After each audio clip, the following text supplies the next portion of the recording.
Students, प्रातः काल उठकर रघुनाथा माता पिता गुरु नाम ही माथा। जी हाँ, टीचर्स डे को समर्पित हमारा यह वीडियो आप सभी विद्यार्थियों को मैं समस्त टीचिंग बिरादरी की तरफ से बहुत बहुत शुभकामनाएं देता हूं और आप लोग अपने जीवन में जिन भी लक्ष्यों के लिए आगे बढ़ रहे हैं वह लक्ष्य आप लोग जल्द से जल्द हासिल करें, ऐसी ईश्वर से प्रार्थना करता हूं। मेरे प्यारे बच्चों, अपनों से बात का ये जो हमारा प्रोग्राम है जो हर संडे आता है, इसमें मैं वही बात आपसे करने वाला हूं जो एक टीचर और स्टूडेंट के साथ में हमेशा बनी रहती है, और वो बात है बच्चों धैर्य। जी हाँ, धैर्य पर हम आज बात करने वाले हैं क्योंकि हमने देखा है कि वर्तमान परिस्थितियों में जहां आप लोगों से पेरेंट्स की, समाज की, रिश्तेदारों की जो परिणामों की अपेक्षा है वो बहुत जल्द होती है। ऐसा समझा जाता है कि आप तुरंत किसी एग्जाम के लिए जाएं और 4 से 6 महीने के अंदर आप रिजल्ट ले जाकर के उनके हाथों में दे दें,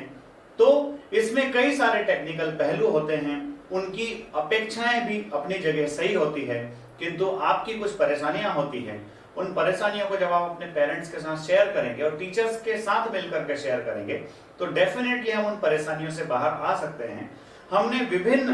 पौराणिक और ऐतिहासिक कथाएं सुनी हैं, पर आज मैं एक स्टोरी आपको अपने ही विद्यार्थी के संबंध में बताऊंगा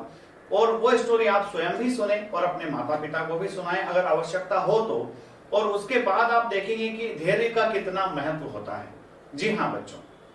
बात है 2017 की। उस समय एमपी पुलिस और एमपी एसआई दोनों परीक्षाएं लगभग आगे पीछे आ गई थी और संस्थान में पढ़ने वाली एक विद्यार्थी बच्ची जिसने मध्य प्रदेश पुलिस का एग्जाम पास किया था, किंतु वो किसी कारणवश फिजिकल उसका क्लियर नहीं कर पाई। कहीं न कहीं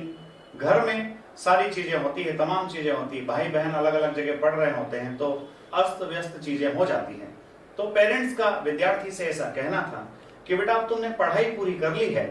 अब आप घर आ जाइए और घर आकर के ही आप आगे की पढ़ाई कंटिन्यू करते रहना। किंतु विद्यार्थी पढ़ने में अच्छी थी, उन्होंने पेरेंट्स से कहा और मुझसे भी कहा कि सर अगर हो सके तो इसमें देखिए क्या कुछ हो सकता है, क्योंकि शहर में रह करके जितने अच्छे से पढ़ाई हो सकती है घर जाने के बाद शायद उतने अच्छे से मेरी पढ़ाई नहीं हो पाएगी। मैंने उनसे पेरेंट्स से व्यक्तिगत तौर पे बात किया और समझाने की कोशिश की, और जब मैंने समझाने की कोशिश की तो पेरेंट्स को बात बिना देर किए समझ में आ गई और उन पेरेंट्स ने उस बच्ची को वहीं थोड़े दिन और रखने के लिए अपनी हामी भर दी। जी हाँ बच्चों, एक टीचर आपके लिए तब ही बोल पाएंगे जब आप टीचर की नजरों में खरे उतरते हैं, जब आप पढ़ाई में बहुत अच्छे होते हैं और पढ़ाई में अच्छे होने के साथ साथ आपके जीवन के अंदर अनुशासन टीचर को दिखाई देता है। आगे ये बात बताते हुए मैं बताना चाहूंगा आपको कि जब पेरेंट्स ने उस बच्ची को आगे पढ़ाई करने के लिए हामी भर दी तो उस बच्चे ने वापस पुनः दुगने जोश के साथ सब इंस्पेक्टर के लिए मेहनत की और उस बच्ची ने जी जान से उस मेहनत करके रिटन एग्जाम क्वालिफाई किया, फिजिकल स्टैंडर्ड क्वालिफाई किया, मेडिकल क्वालिफाई किया, और उसके बाद आज वो विद्यार्थी जो है मध्य प्रदेश पुलिस के अंदर सब इंस्पेक्टर के पद पर अपनी सेवाएं प्रदेश को दे रही है, प्रदेश की जनताओं को अपनी सेवाएं दे रही है। तो मैं यही कहता हूं आपसे कि आप जितना धैर्य रखेंगे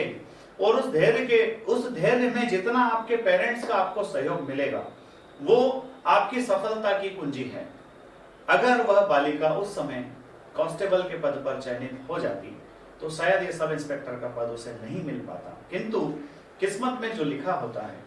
वही आपको मिलता है। पर ये किस्मत भी आपको मौका तब देती है जब आप अच्छे से मेहनत करते हैं। बच्चों, आपने एक पुराने ऋषि मुनि वाली कहानी सुनी होगी। एक बच्चा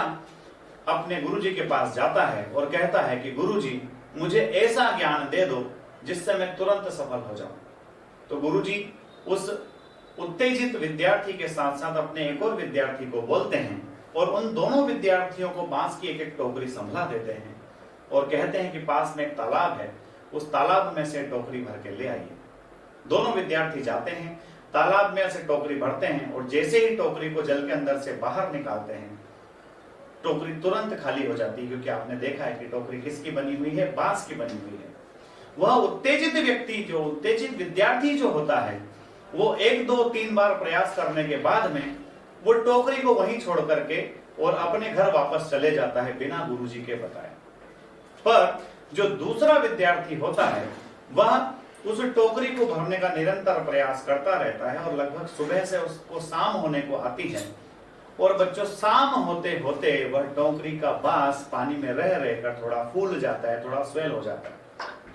और शाम के समय वह विद्यार्थी उस टोकरी में पानी भर करके अपने गुरुजी के पास पहुंचता है। जी हाँ मेरे प्यारे विद्यार्थियों, यही एक सीख है जो धैर्य की शिक्षा हमें देती है कि हम किसी भी परीक्षा की तैयारी कर रहे हैं, हम कितने ही टैलेंटेड भले ही हैं, और हमें सही वक्त के लिए इंतजार करना ही चाहिए और करना ही पड़ता है। अगर आपने सही वक्त के लिए इंतजार किया, अगर आप एक निश्चल निर्मल झरने की तरह बहते रहे, डेफिनेटली आप एक दिन पावन पवित्र नर्मदा नदी की तरह बन करके निकलेंगे। इस शिक्षक दिवस पर मेरा आप सभी को दिल से और पूरे फोर्स परिवार की ओर से हार्दिक हार्दिक शुभकामनाएं। आप